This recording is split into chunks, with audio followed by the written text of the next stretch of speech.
بسم الله الرحمن الرحيم يا أيها المزمل قم الليل إلا قليلا نصفه أو انقص منه قليلا أو زد عليه ورتل القرآن ترتيلا إنا سنلقي عليك قولا ثقيلا إن ناشئة الليل هي أشد وطئا وأقوم قيلا إن لك في النهار سبحا طويلا واذكر اسم ربك وتبتل إليه تبتيلا رب المشرق والمغرب لا إله إلا هو فاتخذه وكيلا واصبر على ما يقولون واهجرهم هجرا جميلا وذرني والمكذبين أولي النعمة ومهلهم قليلا إن لدينا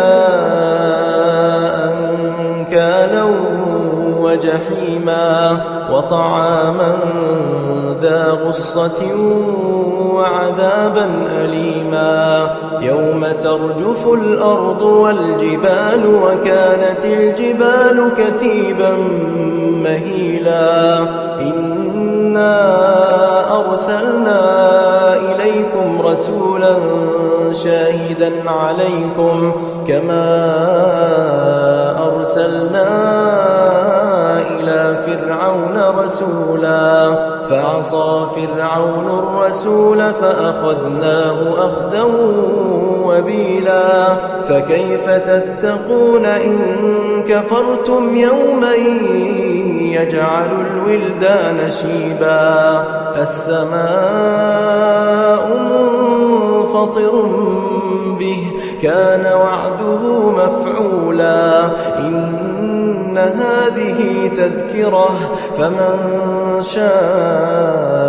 اتخذ إلى ربه سبيلا إن ربك يعلم أنك تقوم أدنى من ثلثي الليل ونصفه وثلثه وطائفة من الذين معك والله يقدر الليل والنهار علم أن لن تحصوه فتاب عليكم فاقرؤوا ما تيسر من القرآن علم أن سيكون منكم مرضى وآخرون يضربون في الأرض يبتغون من فضل الله وآخرون يقاتلون في سبيل الله فاقرؤوا ما تيسر منه وأقيموا الصلاة وآتوا الزكاة وأقرضوا الله قرضا حسنا وما تقدموا لأنفسكم من خير تجدوه عند الله هو خيرا وأعظم أجرا واستغفروا الله إن الله غفور رحيم إن الله وملائكته يصلون على النبي